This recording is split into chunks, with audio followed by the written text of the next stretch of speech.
Ok, bueno, pues vamos a empezar. Hoy nuestra charla es día 16 de enero del 2025. Son las 7:30. Dimos unos 5 o 6 minutitos para dar espacio a que se pudieran incluir en el vivo, ¿no?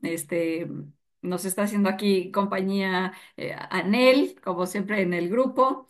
Norma, que somos las administradoras de Dismorfia Corporal, y Lupita Islas, que ella nos acompaña porque es participante del grupo de Dismorfia Corporal. Así como Lupita, nos hubiera gustado que muchas más participaran, pero aunque ustedes vean este video después, acuérdense que también pueden participar y estaremos pendientes de sus comentarios para ir resolviendo las dudas o lo que se vaya ofreciendo. ¿Ok?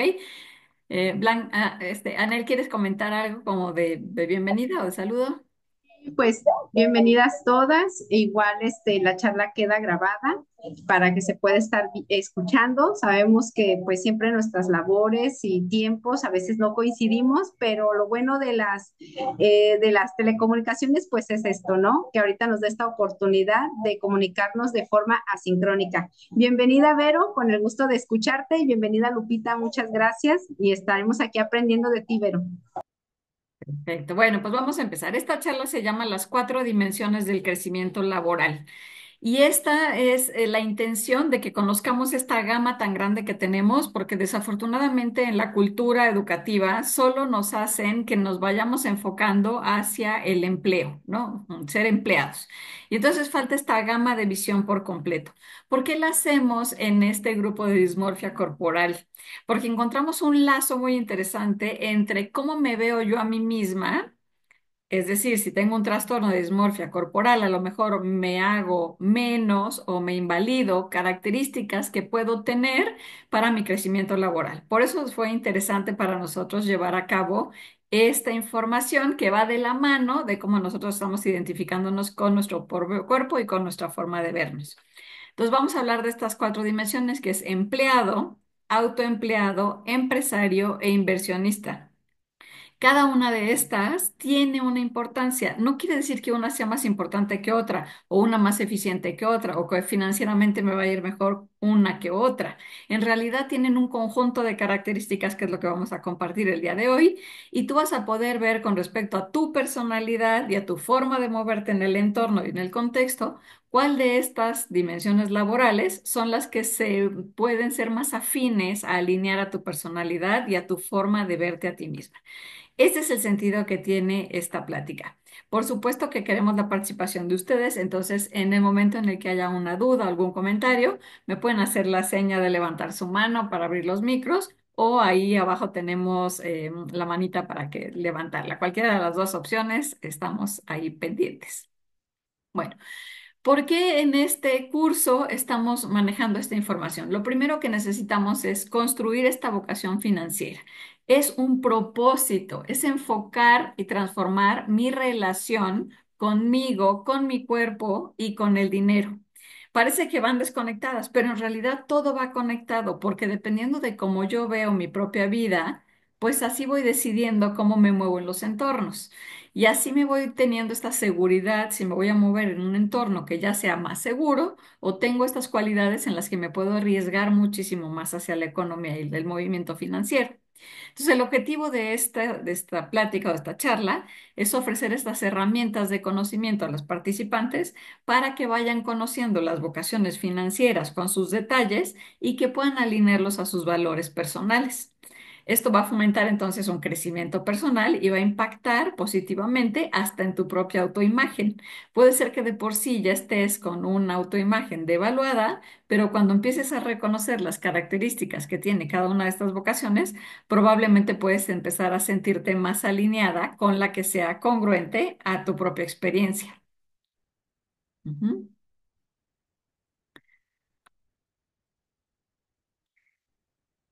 Lo importante aquí es empezar a ver la percepción que tenemos de nosotros mismos. Eso influye muchísimo en la elección de vocación financiera.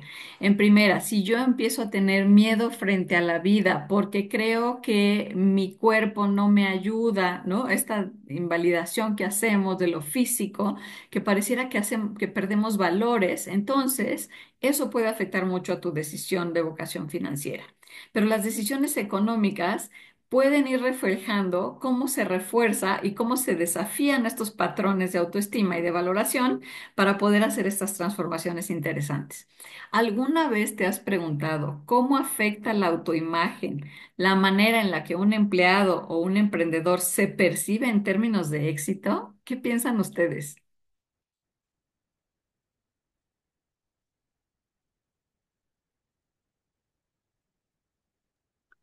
Pues que sí, sí afecta mucho, porque si tienes una imagen de ti mismo devaluada, pues a lo mejor te conformas con el cargo con el que estás, siendo que a lo mejor podrías ascender, pero por algún motivo que tú te sientes como devaluado físicamente, bueno, no físicamente, en imagen, pues como que ya no piensas aspirar a algo más. Bueno, ese es mi caso. Y fíjate que es muy interesante esta separación que haces, Lupita, entre lo físico y la interpretación que hacemos de nosotros. O sea, este punto que hablaste es básico, porque a lo mejor físicamente de verdad no tengo ninguna complicación o ningún detalle que sea muy notorio, pero como es mi interpretación, asumo que es real. ¿No? Esto entonces, ni siquiera que tuviera que ser físico, sino es solamente la interpretación de mi propia imagen, de mi propia mirada hacia mí misma. ¿Ok? Y a veces la autoimagen, otra vez, no es con lo físico, pero sí es con tu imagen que tienes sobre tu identidad, cómo te identificas. Yo llegué a ser promotora de ventas en un área de bienes raíces, entonces me costó mucho trabajo, pero no tenía otra cosa que trabajar en ese momento. Pero sí tienes como que tener esa determinación, esa confianza en tu hablar, en dirigirte, pero cuando te tienes una autopercepción de no ser suficiente, eso también influye mucho en cómo te vas a empoderar o cómo te vas a dirigir y vas a vender lo que ofreces, ¿no? Recuerdo mucho que me costaba trabajo esa parte. Exactamente. Entonces es muy interesante, ¿no? Que al observar las vocaciones financieras, esta sea sostenible porque económicamente me funciona, pero que al mismo tiempo me permita este equilibrio emocional y mental, porque si no, no puedo llevar a cabo esta vocación financiera, aunque me encantaría, ¿no? Pero va basada en lo que yo puedo equilibrar de mi emoción y de mis pensamientos. Cuando yo integro este equilibrio, entonces puedo manejar, por ejemplo, la presión, el estrés, el desarrollo, ¿no? Y entonces en cada una de las versiones de vocaciones que hay, puedo implementar y hacer mejoras para enfrentarme y poder presentar todos los desafíos que vayan relacionados. Pero si tengo la dismorfia corporal, entonces ya me desfavorece este tipo de funciones porque entonces la presión y el estrés se suman a la opinión que tengo de mí mismo y de mi propia imagen. Es interesante entonces empezar a observar qué creencias limitantes son las que tengo con respecto a esto, porque mientras yo no pueda detectar la creencia limitante, va a parecer que es parte de mi comportamiento y que así soy y que no lo voy a poder cambiar, aun y cuando me gustaría emprender o ser empresario, como ya tengo este lenguaje de que yo así soy, entonces ya no tengo ninguna manera de poder hacer transformaciones interesantes. Cuando yo reviso mis creencias limitantes, ya sean sobre el trabajo, sobre el dinero, o sobre mi cuerpo, sobre mi imagen, o sobre la interpretación de cualquiera de estos conceptos, entonces puedo tener la posibilidad de hacer transformaciones interesantes. Las creencias limitantes, para poderlas transformar, hay que cuestionarlas. ¿Por qué pienso lo que pienso? ¿Dónde lo escuché? ¿Quién me lo dijo? A lo mejor me lo han estado repitiendo en mi familia y por eso me lo aprendí y lo hice mío, porque una creencia ya está apropiada, o sea, ya no es que alguien me lo comentó, sino ya es algo que yo hago válido y verdadero. Entonces, cuando yo empiezo a hacer este cuestionamiento, puedo empezar a hacer esta transformación de las creencias limitantes a través de un proceso de concientización. Ahora, por ejemplo, ¿qué pensamientos podrían estar bloqueando el progreso financiero o vocacional? ¿Cuáles se les ocurren como ejemplo?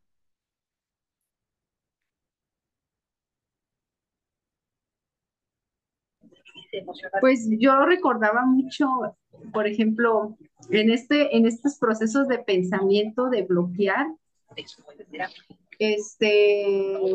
En estas creencias limitantes es de no creer que por ejemplo, creencias limitantes es no creer que hay gente que puede comprar lo que tú vendes, por ejemplo. Entonces, no sé si a eso te refieres o te refieres a la ¿Sí? imagen corporal. ¿No? Sí, Sí, está perfecto. sí, yo lo viví mucho en eso. Sí. Creer que no hay quien quiera, que lo necesite o que tenga el dinero para comprar. Sí, y fíjate, esa es una creencia limitante sobre el trabajo o probablemente sobre el dinero, de decir, es que no van a tener el dinero para comprarme este producto. ¿Se fijan? Esta, aunque no tiene que ver con el cuerpo, pero sí es un pensamiento que está haciendo bloqueo en el progreso financiero vocacional. Ok. ¿Ok? Otro bloqueo puede ser, por ejemplo, que nos queremos dedicar a ser empresarias, que tenemos la idea de que esa carrera sea únicamente de los hombres, por ejemplo. ¿No? Entonces, no, pues yo siendo mujer, pues a lo mejor no voy a poder llevar a cabo esta labor de emprender este tipo de negocio específico porque solo lo hacen bien los hombres. ¿Ok? Entonces, hay diferentes formas de pensamiento que generan estos bloqueos. A lo largo de la sesión, a lo mejor te vas a ir dando cuenta de alguno de los bloqueos que tienes. Entonces, de lo que vamos a hablar son estos roles financieros o de esta forma que trabajamos, pero como expresión de identidad. Porque a veces hasta trabajo de acuerdo a lo que sí me creo que puedo hacer, pero sin cuestionarme nada todavía. Entonces, cada vocación puede ser vista como una forma de construir tu identidad personal. Si tú te dices, yo solo soy buen empleado, pero yo no voy a poder ser nunca un inversionista, entonces ya ni siquiera tienes esta capacidad de cuestionarte, que a lo mejor sí tienes las características para ser inversionista, pero te quedas en la identidad personal de una capacidad limitada. Porque a lo mejor en tu familia lo que se ha reconocido más es ser un buen empleado. ¿No? Entonces te han dicho como te consigues un buen trabajo, donde te paguen bien, donde dures toda la vida en un mismo lugar, ¿no? Hay familias que van con estas teorías y entonces crecemos con esos aprendizajes y hacia allá nos movemos porque hasta hacia allá está nuestra identidad personal. Hasta te dicen, no te arriesgues, no quieras poner un negocio, eso nada más te hace quebrar o quebrar a la familia, es muy riesgoso, ¿ok? Entonces vamos haciendo esta identidad personal. Esta elección entonces del rol financiero puede ser una herramienta para desarrollar confianza en uno mismo. Imagínate la transformación que tendrías que hacer para poder entender que tienes estas capacidades para hacer algo que a lo mejor no te habías imaginado que sí puedes hacer. Entonces vamos a empezar a ampliar esta visión para poder empezar a conocer cada uno de estos aspectos. Lo interesante aquí también es ¿por qué no estoy hablando de los emprendedores? Se fijan que yo no he hablado de los emprendedores, hablamos del empleado, del autoempleado, del empresario y del inversionista. No le doy una clasificación a los emprendedores porque emprendedor puede ser en cualquiera de estas cuatro áreas de vocación financiera. Un emprendedor es el que inicia algo, el que emprende, el que comienza. Y entonces en estas cuatro vocaciones tú puedes ser emprendedor. Por eso le puse esta visión, ¿ok? Entonces vamos a ir conociendo las ventajas y desventajas de cada una de estas vocaciones que estamos presentando. Ojalá pudieran tener como una libreta, las que nos están escuchando asincrónicamente, si pueden conseguirse una libreta, pausar el video para que puedan ir tomando las notas y así van a tener la información correspondiente de lo que pueden observar en sus formas de actuar o en lo que cada una de estas vocaciones te ofrece para que puedas entonces tener las características y ver cuáles de estas características coinciden contigo. ¿Ok? Entonces vamos a empezar con las ventajas de ser empleado. La mayoría de la educación tiende a que nos vayamos moviendo a estos contextos, que trabajes en un lugar que ya esté creado, ¿no? Que ya tenga una estructura. Y entonces la ventaja es que existen puestos que están bien pagados. Ya tienes tu puesto seguro y tu sueldo seguro. Y entonces alcanzas estos sueldos de manera sin riesgo, como decirlo de alguna manera. Lo interesante de ser empleado cuando estás chico y adolescente y que empiezas a salir de casa de tus padres o a planear tu independencia, es que te da la oportunidad de poder empezar a hacerte de recursos, de capitalizarte. Esta es la ventaja de ser empleado y de empezar estas cuatro vocaciones con esta inicial. Puede ser que vayas pasando por todas hasta que llegues al inversionista. No es que una excluya a la otra. Entonces, ser empleado cuando eres adolescente, imagínate qué ventajas porque no tienes gastos, ¿no? Vives en casas de tus padres pagan luz, comida y todo eso, así que todo el sueldo que tú recibes como adolescente, como no estás casado y no tienes hijos, te sirve de ahorro y te da la capacidad, a lo mejor hasta de adquirir una pequeña casa para mudarte e independizarte o un coche, ¿no? Empezar a generar tus propios recursos y tus propios ahorros. Entonces, si nosotros ya pudiéramos decirle a nuestros hijos que ese es su tiempo de hándicap, ¿no? Por decirlo de alguna manera, de decir, es tu momento en el que puedes juntar y ahorrar. Porque luego ya cuando tenemos compromisos más grandes, que ya nos casamos o tenemos hijos, es más difícil ahorrar porque ya tenemos que hacer un montón de gastos diferentes. Entonces, el ser empleado cuando eres adolescente y que te aproveches al tiempo que estás en la universidad de trabajar, pues tiene estas ventajas. Sumas experiencia laboral. Hasta se fijan cómo en los currículums vas a pedir trabajo saliendo de la universidad y ya te piden que tengas experiencia, ¿no? Entonces, esto podría ayudar siendo empleado al mismo tiempo que estás en la universidad.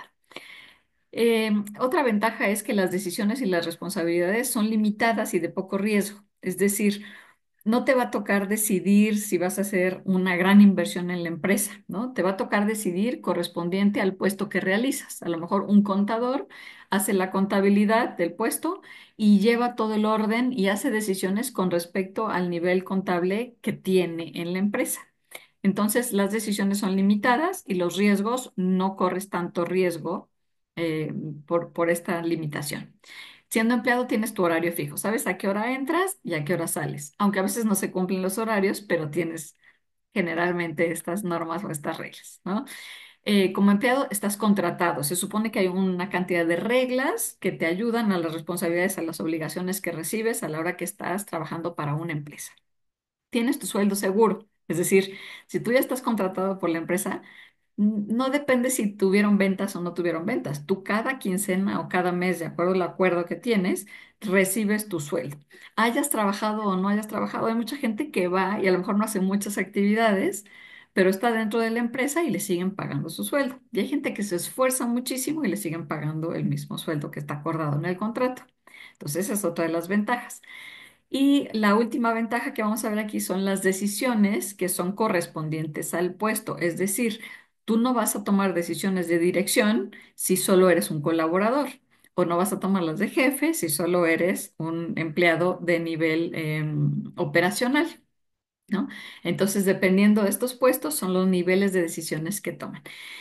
Si viéramos estas características de las ventajas de los empleados, ¿cómo se van uniendo con la identidad personal? ¿No? Empecemos a ver. Entonces, a lo mejor, si yo soy una persona que soy temerosa, que prefiero los entornos seguros, por supuesto que estas ventajas de empleado, pues me hacen sentirme bien, porque yo ya tengo un puesto en el que a mí me pagan por ir y ya sé qué acciones tengo que hacer y ya sé qué sueldo voy a recibir al mes. Y eso me da cierta seguridad y cierta tranquilidad. ¿Ok? Entonces vayan viendo qué características de estas van teniendo ustedes con su propia identidad. Tú me dices, Lupita, si en una de estas quisieras comentarnos algo, ¿no? De lo que estamos platicando, me vas diciendo. Bueno, vamos a ver ahora entonces las desventajas de ser empleado, porque acuérdate que estábamos platicando que cada una de estas cuatro vocaciones tiene sus ventajas y sus desventajas, que ninguna es mejor que la otra.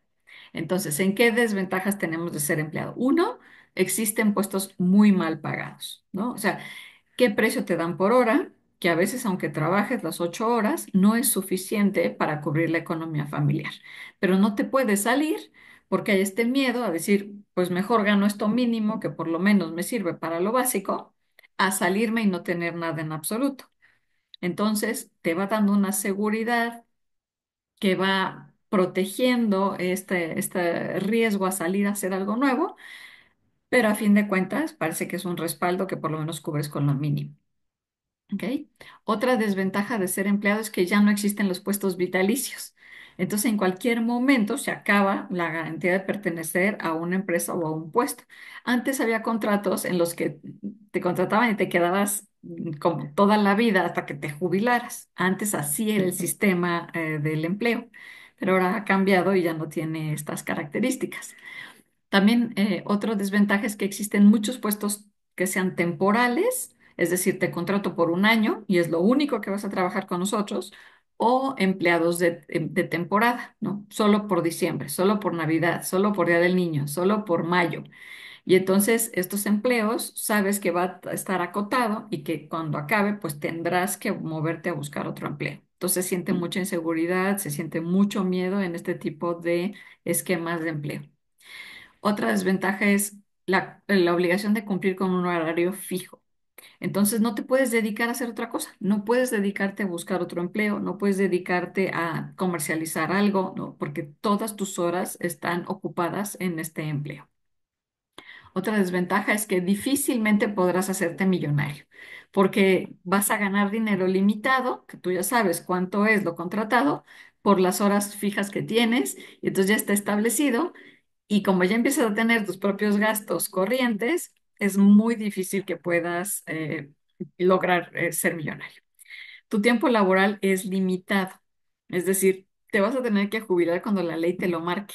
Y esto es muy interesante porque ahora los seres humanos vivimos muchísimos más años que antes, ¿no? Antes 60, 70 años y se acababa la vida, pero es que ahora estamos viviendo 90, hay gente que está llegando hasta los 100 años, pero la ley te marca que a los 60 te jubiles, cuando a los 60 hay mucha gente que todavía tiene mucha capacidad laboral, es muy inteligente, tiene mucha experiencia, pero por estas nuevas modas de empleo, pues empiezan a sacarlos de los trabajos porque quieren gente joven, obviamente a las empresas les conviene pagar sueldos más pequeños porque es gente con menos experiencia.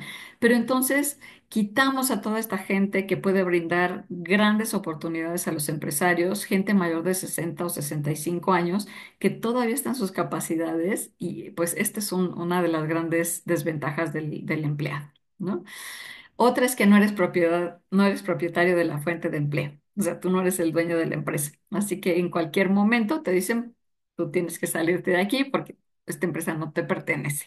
Todos como si fuéramos piezas de ajedrez. Entonces, esta es la otra desventaja, ¿no? Que puedes ser despedido en cualquier momento porque la empresa así lo requiere. ¿Dudas hasta aquí después de que vimos las ventajas y las desventajas de ser empleado? ¿Y qué les va dando de sentido con la experiencia de vida de ustedes? Lupita, ¿algún comentario?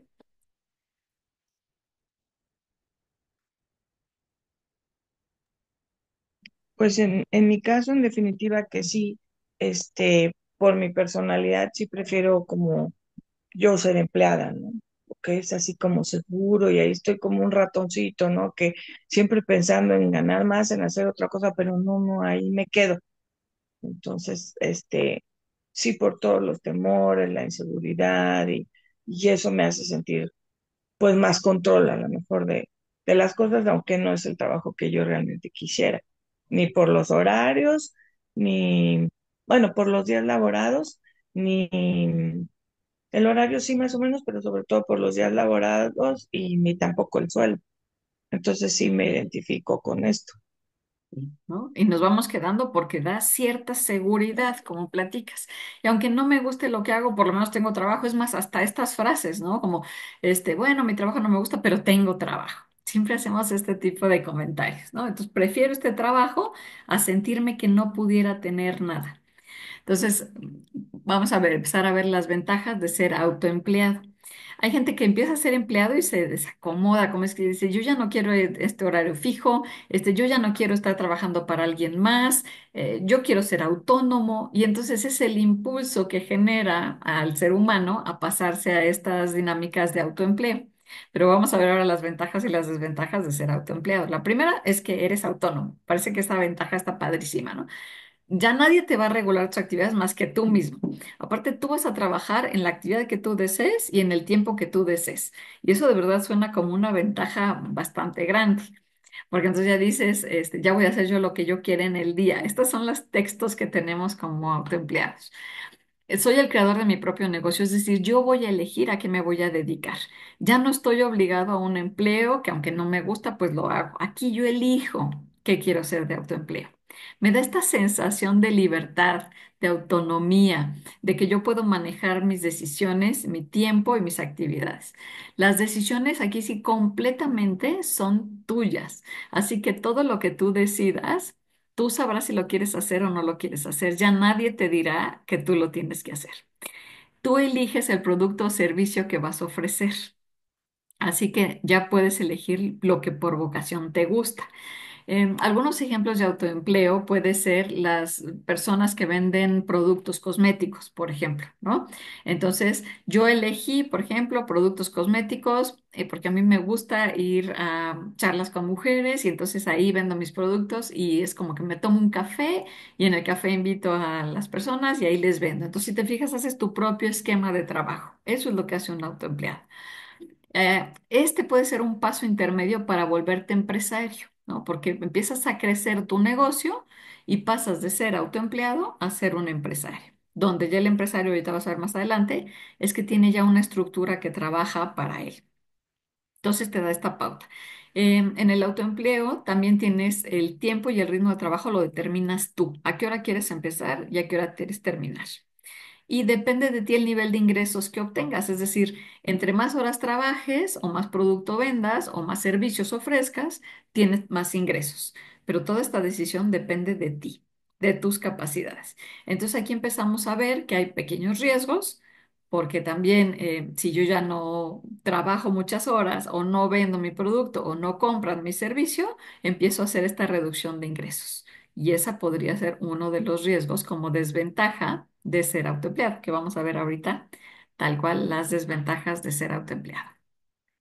Bueno, entre las desventajas que tenemos de ser autoempleado, uno, el tiempo se pierde si no hay una buena planeación y seguimiento.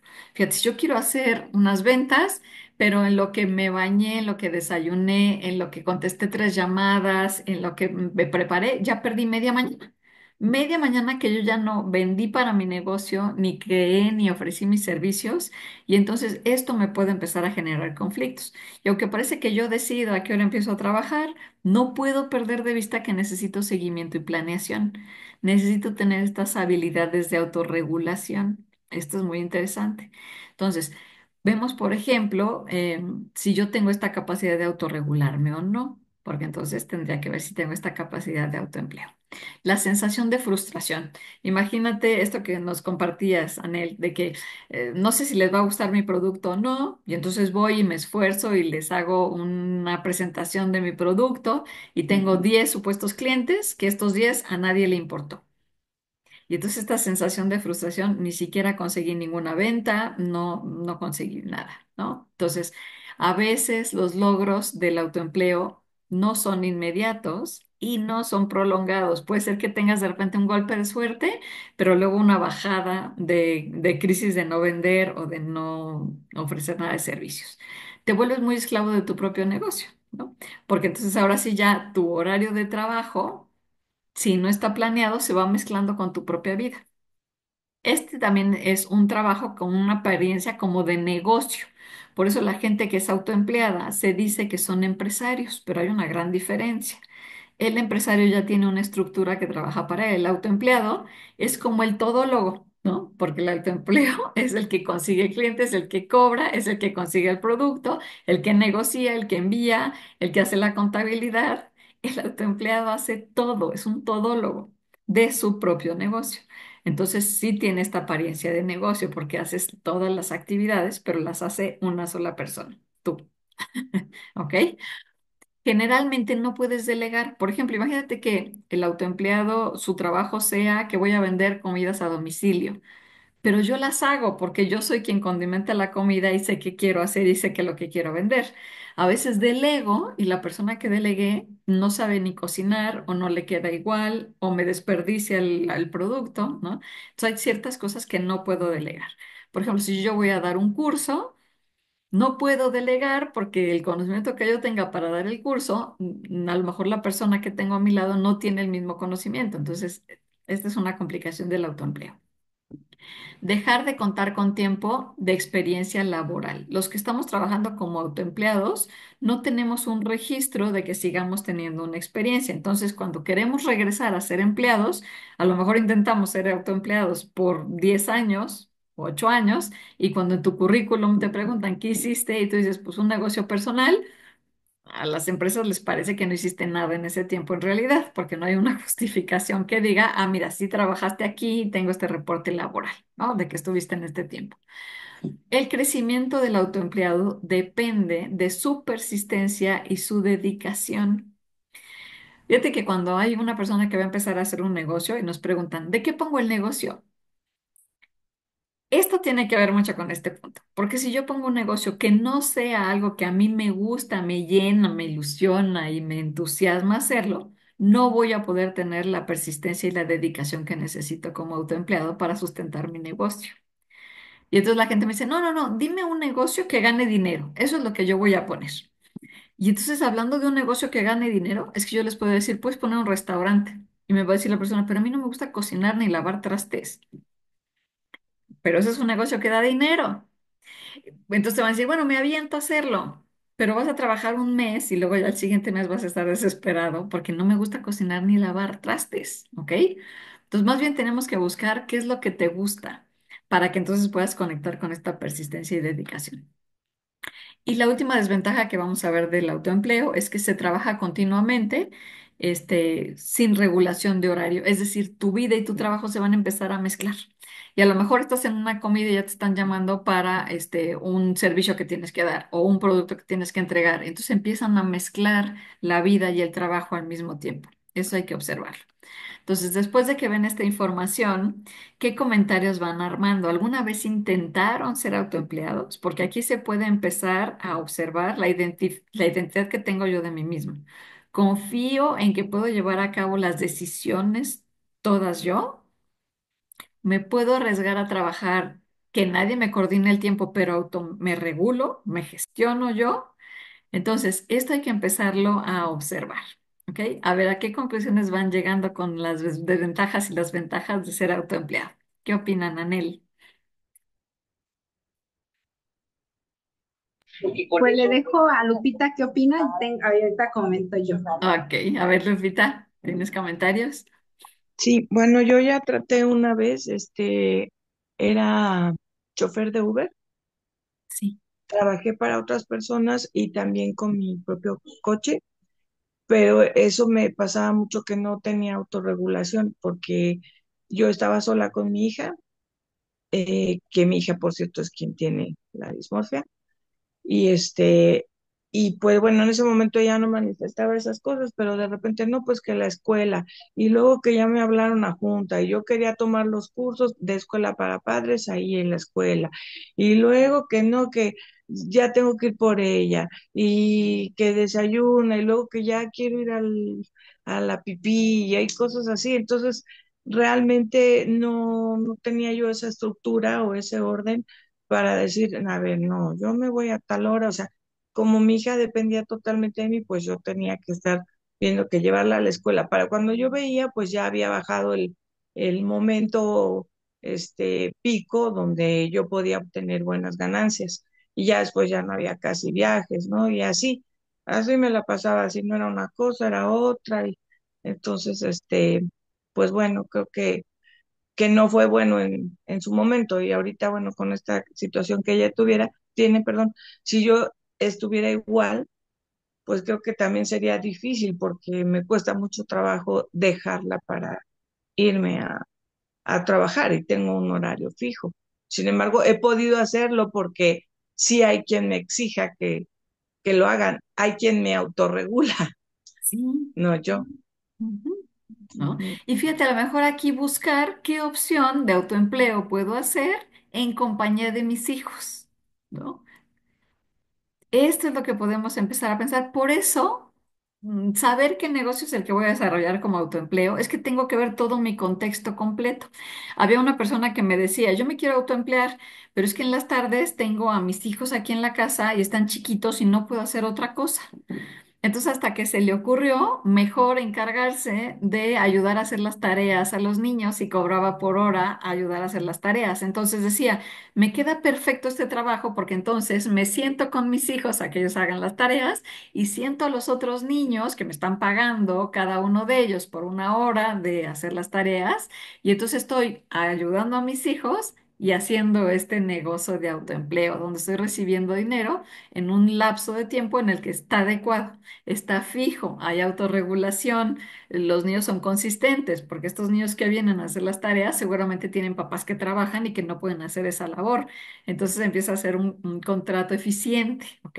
Entonces, cuando queramos ser autoempleados, tenemos que buscar en el contexto en el que estamos cómo nos podemos mover para decidir algo que adecuadamente a nuestro proceso funcione, para que el servicio de autoempleo funcione, ¿ok? Bueno, Norma, bienvenida. Ya, ahora sí te veo. Ya estamos aquí también. Muchas gracias. Bueno, vamos a seguir viendo entonces la siguiente dimensión, que sería la de ser empresario. ¿Y cuál es la diferencia? Entonces hablábamos, el empresario ya tiene una estructura, ya no es solito el que hace todo el trabajo, ¿no? Ya tiene a lo mejor al contador, ya tiene al logístico, ya tiene al de ventas, entonces ya va teniendo un inicio de estructura que va formando una empresa que probablemente años después esta empresa reditúe trabajo para el creador o fundador de la empresa. En realidad, esa sería la teoría. Entonces, el empresario generalmente le podríamos decir que inicia como un emprendedor, porque inicia algo nuevo, con un impulso de crear. Es muy interesante que los empresarios tienen esta característica, que algunos la ven como necedad, pero yo la veo como perseverancia, porque también sería la misma característica vista desde dos opciones diferentes porque son de que lo voy a hacer y lo voy a hacer y lo voy a hacer. Ser empresario es que se van a topar con un montón de frustraciones. Es complicado. A cualquier empresario que ya triunfó, podrías preguntarle su historia y es sorprendente que te dicen que tuvieron que iniciar 5, 7, 8 veces cada vez con negocios, que podría ser del mismo giro o cambiando de negocios. Ningún empresario que ha sido triunfador le pegó el negocio a la primera. Y eso a lo mejor es muy importante tenerlo en cuenta, porque perdemos nuestra seguridad cuando el primer negocio que implementamos como autoempleos no nos funcionó. Entonces perdemos este impulso y decimos, ay, no, a mí no se me da esto de hacer autoempleado o de generar mi propia empresa. Pero hay que ser muy luchón y entonces seguir y seguir y seguir. Esa es la característica repetida que yo he visto en los fundadores empresarios.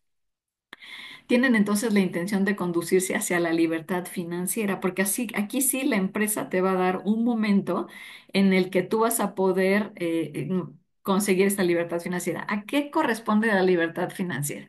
Fíjate, ¿cuánto en dinero es suficiente para que tú te pudieras sentir en libertad financiera? Y entonces hay unos cálculos para que tú puedas saber cuánto necesitas al mes para cubrir tus gastos y tener un respaldo de ahorro y un respaldo de gastos adicionales en los que tú te pudieras sentir a gusto. Esto es a lo que se refiere la libertad financiera. ¿Cuántos meses o cuánto tiempo tienes cubiertos tus gastos mensuales? ¿Ok? Entonces, si yo ya tengo gastos que me cubren por 12 meses, tengo una libertad financiera de un año. ¿Ok? Así es como se va viendo este concepto de la libertad financiera. Entonces, dependiendo de cómo voy trabajando, hago estos cálculos. Lo interesante con los fundadores empresarios es que empiezan a crecer tanto que ni ellos mismos saben hasta dónde es lo máximo que quieren alcanzar de su empresa. Siempre quieren más y más y más y más y se van quedando atorados pensando en que nunca lograrían la libertad financiera. ¿Ok? Bueno, otra ventaja de ser empresario es que sí logra después de varios días la permanencia de su empresa, que empiece a estructurarse y que empiece a crecer por sí mismo. El empresario crea todo un sistema que forma una estructura funcional. Y esto es interesante porque esa es en realidad la empresa. Son personas con perseverancia y voluntad y tienen impulso. Y entonces esta persona tiene automotivación, que esto es lo que hay que empezar a observar. Si la dismorfia corporal lo que genera es esta disminución de automotivación. Y si es así, hay que empezar a observar qué característica es la que me quita mi propia motivación porque mientras yo no trabaje ese tema en específico, pareciera que no voy a tener la capacidad de ser un fundador empresario, pero más bien tiene que ver con un concepto en el que yo me quedo enganchado o bloqueada y no logro esta automotivación. Estas son las características importantes que hay que empezar a ver con el trastorno y con estas vocaciones. Por ejemplo, el empresario también utiliza adecuadamente la resiliencia. No quiere decir que no la pasen difícil, no quiere decir que no pasen por crisis, no quiere decir que no estén confundidos, desesperados, frustrados, sino al contrario, quiere decir que sí lo viven, pero se avanzan al proceso y cada vez que van avanzando en estos procesos, la gente va aprendiendo herramientas nuevas, ¿no?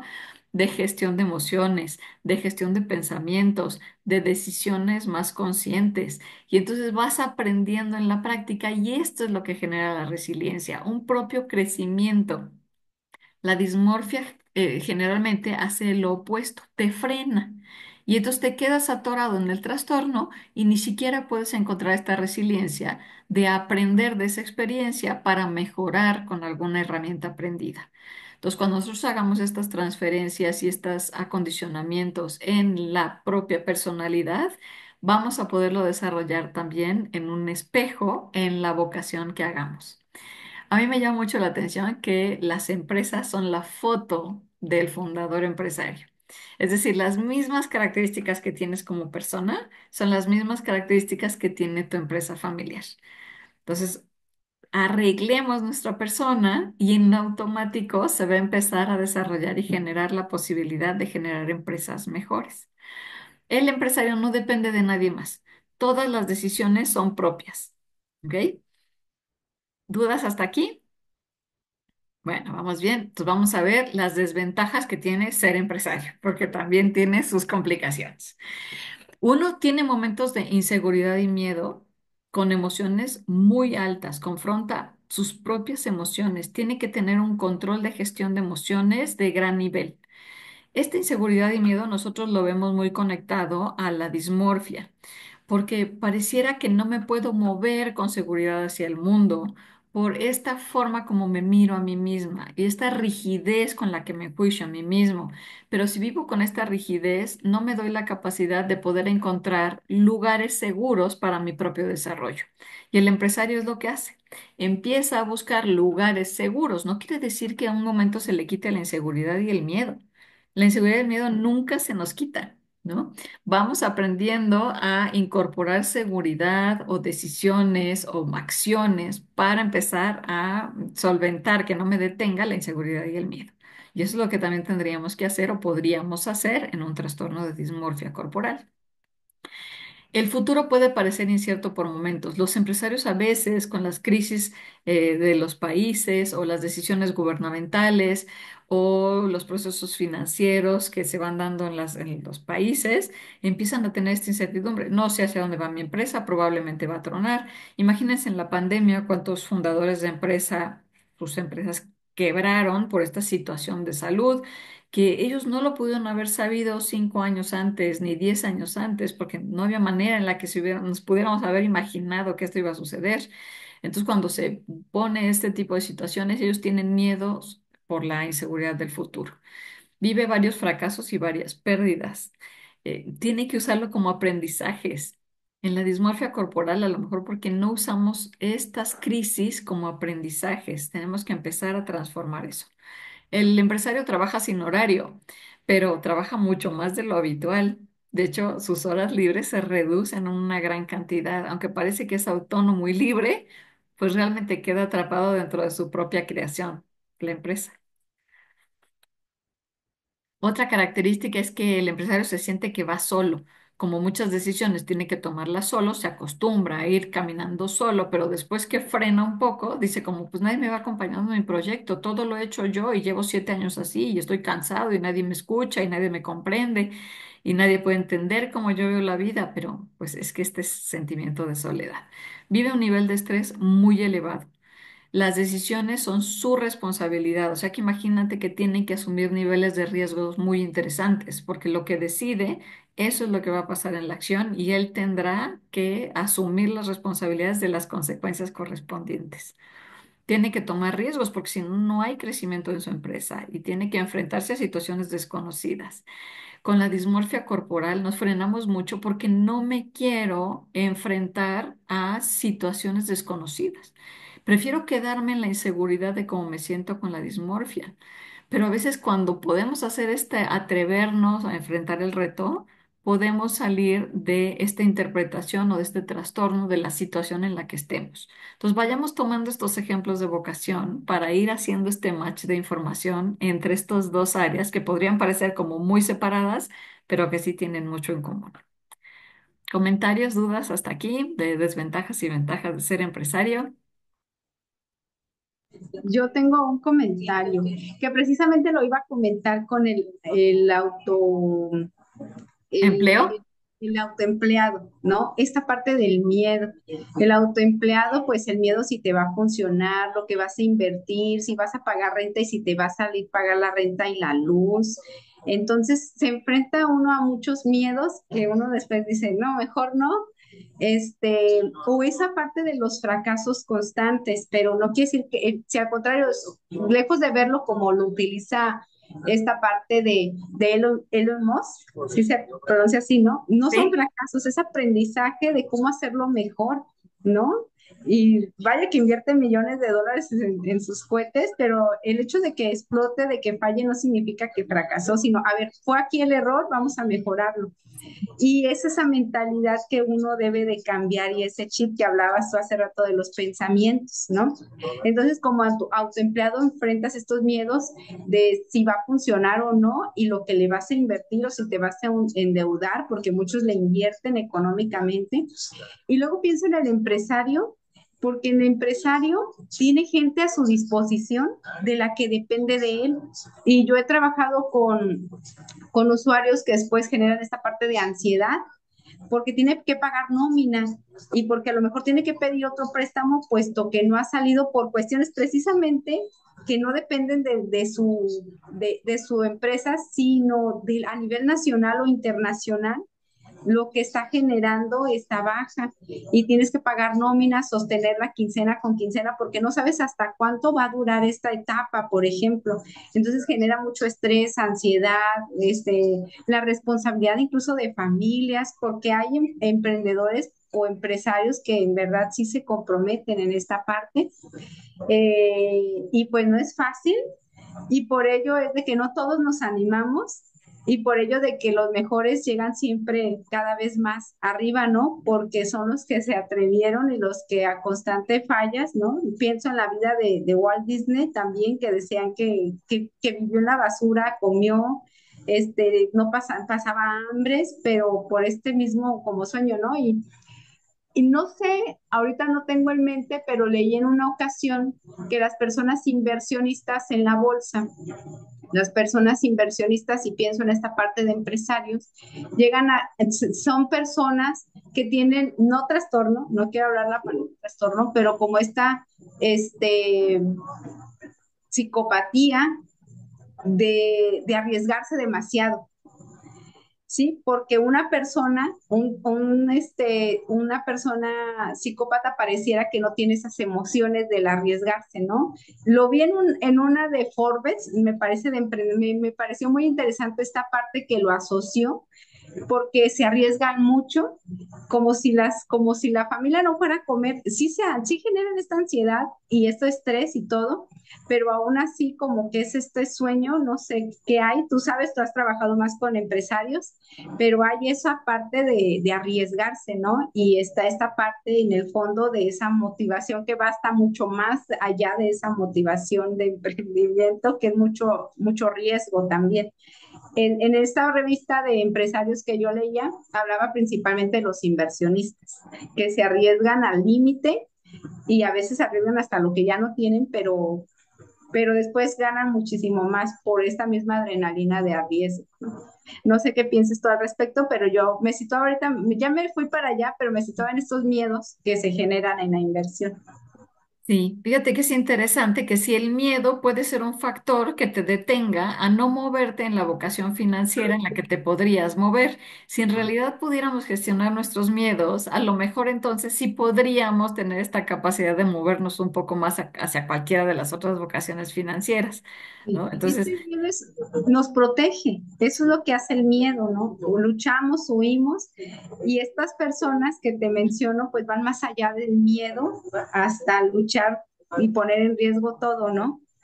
Pero hay veces hay que trabajar con esa emoción del miedo, regularla, que no sea nuestra limitante total, así. definitivamente.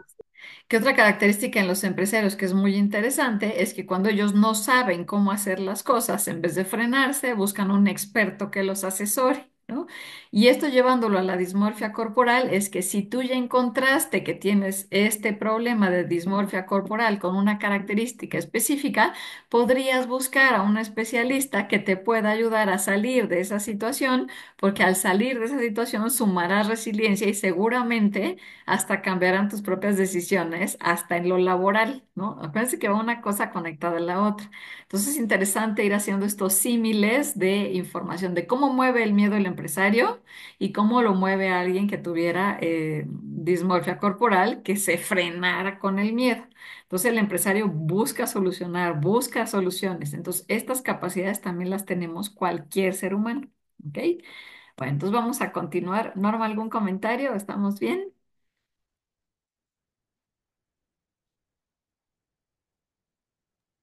No, pues estoy reflexionando sobre todo esto. Sí es muy complicado para muchas personas esa cuestión del miedo, porque a veces tienes las herramientas, tienes a lo mejor la capacidad, las habilidades, pero el miedo es lo que no te permite ir más allá. Y a veces dominar ese miedo, cuesta mucho trabajo porque es algo muy propio que tienes que aprender a controlar.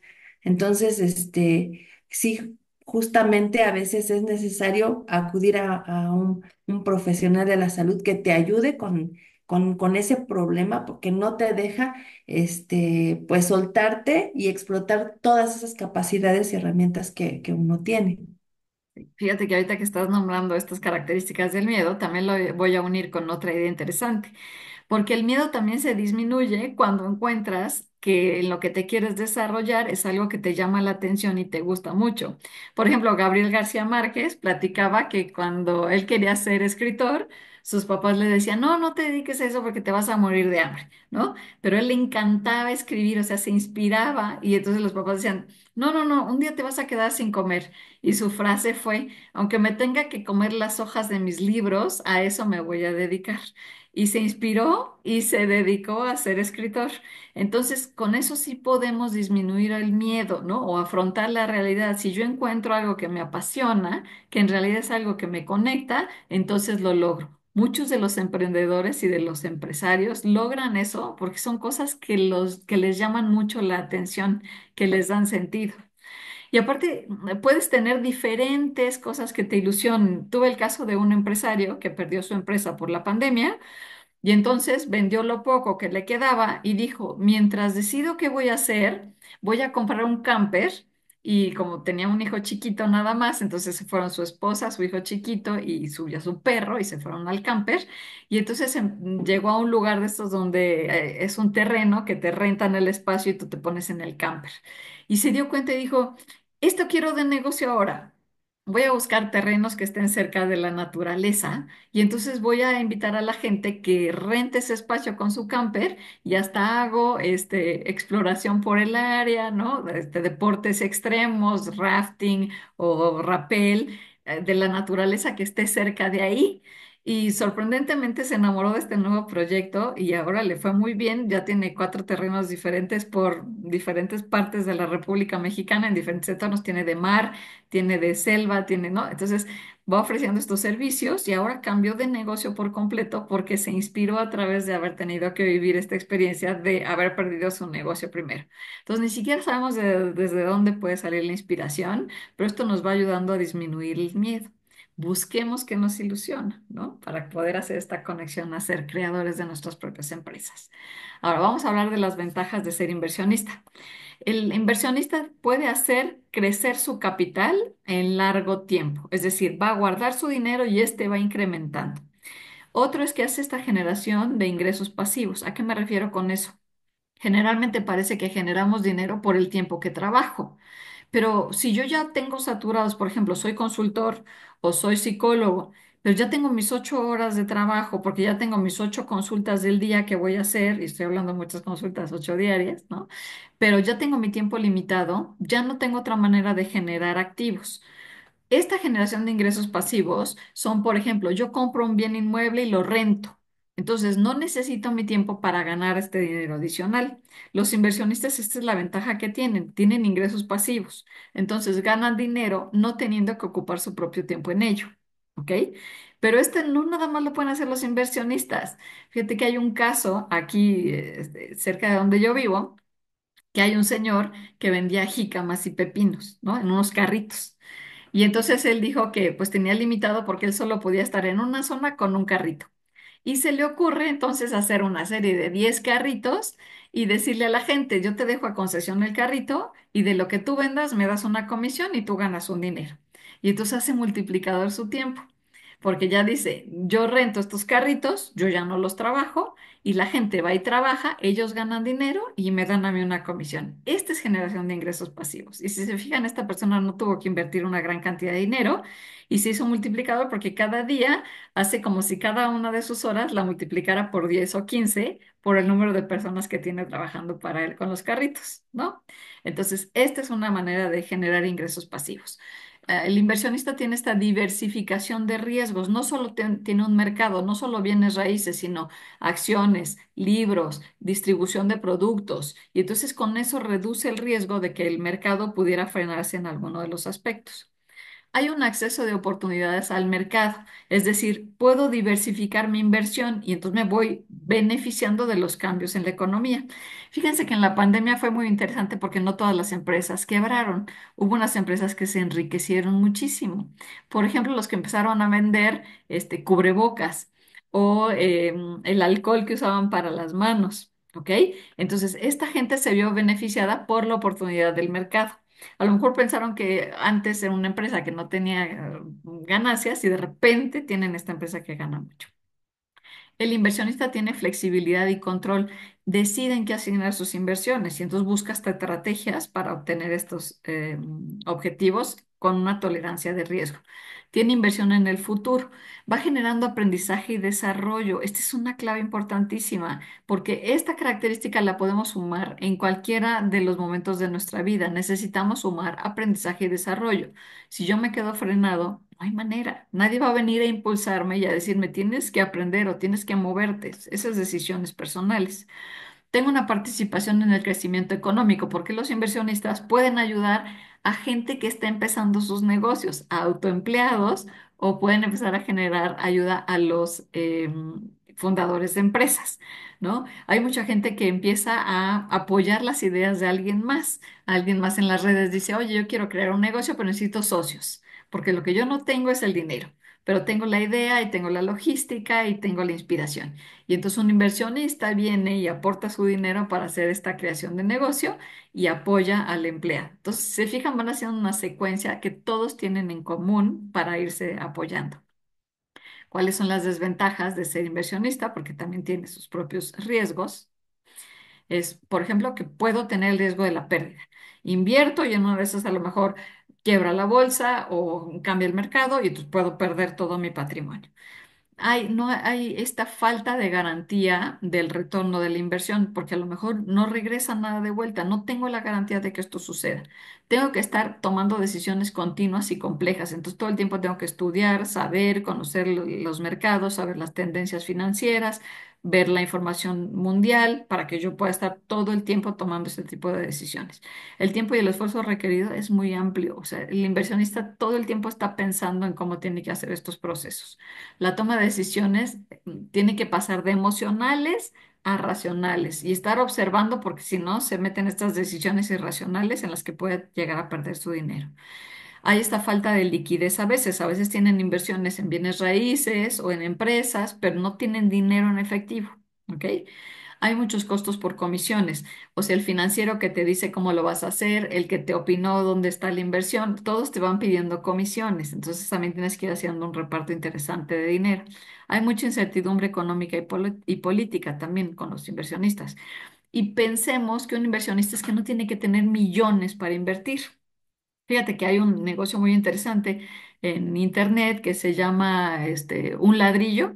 Y entonces, por ejemplo, tú puedes ayudar a constructores cooperando hasta con 500 pesos. Ahí puede empezar tu inversión, fíjate, porque pensamos que el inversionista es que tiene que ser millonario, pero tú puedes invertir 500 pesos en ayudar a construir ya sea una casa o un edificio. Y cuando este edificio o esta casa está completa, ya sea que se venda o se renta, te dan el correspondiente a la inversión que tú hiciste.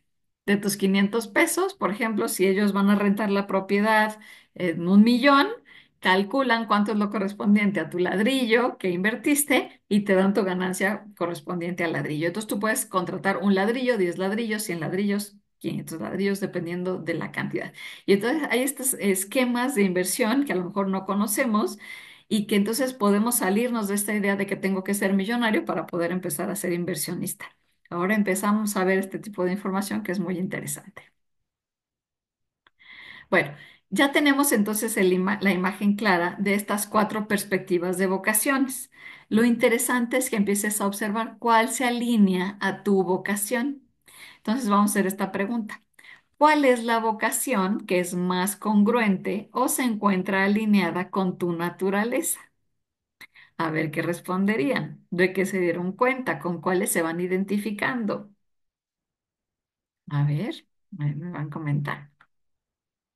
La gente que ve el video después, acuérdense que nos pueden comentar aquí en la parte de abajo. Vamos a estar leyendo sus comentarios. Si tú te diste cuenta cuando estabas viendo el video que hay una cosa que te está bloqueando, un tema que te bloquea para tomar decisiones de vocaciones, es interesante que nos lo comentes, porque a lo mejor te podríamos dar orientación o decirte con quién podrías atender tu tema de bloqueo, porque a lo mejor desbloqueando ese tema personal, seguramente podrías empezar a tomar decisiones de hacer una vocación financiera diferente a la que te ocupas actualmente.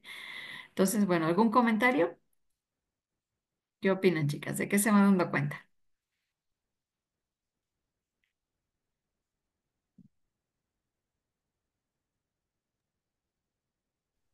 Pues me quedo con eso que me comentaste hace rato, ¿no? O sea, eso de que te apasione algo, yo creo que eso es como que algo que te debe de resonar por el camino que debes de ir, ¿no? Porque a veces, por ejemplo, dices, voy a poner un negocio de comida, pero a lo mejor ni me gusta hacer comida, ¿no? Entonces no va por ahí porque seguramente no voy a tener el mismo entusiasmo, seguridad, y conocimientos quizás para llevar a cabo este negocio, ¿no? Entonces sí como que es como lo que veíamos ayer, ¿no? También autoobservarnos, qué nos apasiona, para qué cosas somos buenos y que tengamos esas ganas de acrecentar nuestros conocimientos pasar más tiempo en contacto con eso que nos apasiona y de ahí pues ver cómo podríamos llevarlo a un negocio, ¿no? Sí, por ejemplo, esto que comentas, Norma, les voy a dar una idea, ¿no? Imagínate que había una persona que abre un salón de belleza. Pero lo que le gusta a esta persona es la administración. Y entonces cree que es un buen negocio porque va a administrar lo que el salón de belleza genere. El tema es que cuando no llegan sus estilistas, quien corta el pelo, quien pinta el pelo, pues esta persona tiene que hacer esas labores. Y entonces empieza a ver que ni es su expertise, porque ni sabe cortar el pelo, ni sabe peinar, ¿no? Ni sabe arreglar, porque lo que sabe es administrar el negocio. Y entonces empieza a decir, es que va a quebrar mi negocio. Si se fijan, ahí no está la decisión adecuada. Aunque crea que una estética o un lugar tiene mucha administración y ganancias, es que ni siquiera estaba alineado a lo que le gusta. Esta persona empieza a hacer un buen negocio cuando mejor se contrata de administrador de negocios. negocios que ya estén creados, pero por ejemplo, es el estilista, que él sabe de ser estilista, pero no sabe de administrar. ¿Ok? Y entonces se contrata como servicio de administración a este tipo de negocios donde la persona que hizo el negocio es el que se encarga de esa especialidad y él hace su labor de administrador. Y entonces ahí empezamos a encontrar como los nichos adecuados de lo que nos vamos a dedicar y a lo que vamos a hacer, porque tengo que hacerlo a través de mis capacidades y solo lo puedo hacer autoobservando, como comentabas tú, Norma, dándome cuenta qué es lo que sí me gusta hacer, en qué soy bueno, en qué tengo habilidades, en qué tengo capacidades, porque cuando encuentro que eso me gusta hacer, es que lo podría hacer todo el día, gastarme las 8 horas del día, estoy súper fascinado con esto, se me pasa el tiempo volando y todavía hasta me pagan por eso, ¿no? Ese es el secreto que tenemos que encontrar en este tipo de actividades. Entonces, bueno, ya estamos más o menos, de hecho, pasándonos del tiempo. No sé si tengan algún comentario adicional sobre todo lo que hemos estado platicando o alguna duda. Yo solo comentar en hacer promoción a Vero. Vero se dedica precisamente a esta asesoría a empresas, familiares, así que tienen el contacto con Vero, porque no solamente es psicóloga, sino también en esta parte de la orientación en las organizaciones. Entonces, pues hace esta parte de labor tanto en la parte psicológica, porque las organizaciones requieren esta psicología también, ¿no? De la inversión de las emociones que se manejan y en el negocio familiar igual. Y pues Vero pues es experta en esta área, y pues tienen su contacto aquí en el grupo.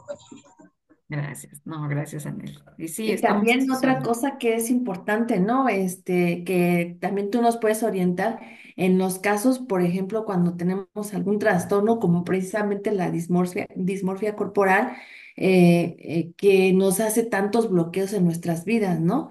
Y que a veces no podemos solos y que necesitamos la ayuda de un experto como tú para que precisamente empiece a desenmarañar todo ese nudo que traemos en la mente y que poco a poco empecemos a agarrar un camino en el que podamos explotar todas nuestras capacidades y no limitarnos, ¿no? En nuestras vidas, porque a veces, como yo te decía, por ejemplo, el miedo, ¿no? Pero dentro del trastorno, por ejemplo, de la dismorfia corporal, ¿cuánto miedo hay, por ejemplo, a salir tan solo, ¿no? Sí. Entonces es desbloquearme en ese sentido, pero ya después desbloquearme ya cuando ya salí y quiero enfrentar al mundo, o sea, es todo un proceso que a veces no tenemos nosotros la capacidad de salir adelante solos y necesitamos la ayuda de un profesional. Entonces, también en ese sentido nos puedes ayudar mucho. Sí, que de hecho eso es lo que estamos haciendo las tres juntas, que por ventajas psicólogas, las tres finalmente, pero por eso hicimos este grupo, para tener un lugar donde la gente se pueda sentir apoyada, escuchada y cómo la dismorfia corporal se va relacionando con otros temas. El tema que vimos ayer también que estuvo muy interesante, ¿no? Es esta manera de entender nuestras necesidades, de entender este proceso de los hábitos, de cómo voy generando, porque de verdad todo va unido a la dismorfia corporal y necesitamos empezar a ver esto más claramente. Los bloqueos que tenemos no los puedo cambiar si primero no los detecto y solo los puedo detectar si me autoobservo y si soy comprensivo conmigo misma, o sea, comprensiva conmigo misma. El que yo tenga un bloqueo no quiere decir que sea peor persona o que me quede con esta discapacidad o inutilidad, ¿no? Siempre hay cosas que podemos hacer y que podemos transformar. Como les comenta Norma, acérquense a algún especialista. Nosotras tres les ofrecemos este servicio, pero pueden elegir cualquier psicólogo, ¿no? Busquen alguno con el que se acomoden. Por supuesto que nosotros estamos al servicio de ustedes, pero pueden decidir libremente, ¿no? Bueno, entonces con esto estaríamos cerrando ya nuestra plática del día de hoy. En febrero vamos a hacer otras charlas. Entre las de esta vez vamos a acordar qué temáticas son las que vamos a platicar y hacia dónde queremos ir con el grupo. Si ustedes que vieron el video tienen una sugerencia de tema, escríbanla aquí abajo en los comentarios. A lo mejor también nos dan orientación. Si encontraste tu bloqueo y sobre ese tema quieres escuchar, a lo mejor nos mándanos un mensaje y di, oye, quiero escuchar del bloqueo tal. Y entonces ya no lo hacemos ni siquiera personalizado, ¿no? Hablamos del tema en general y seguramente ayudará no nada más a quien lo haya comentado, sino a varias personas en el grupo, que es lo que queremos lograr.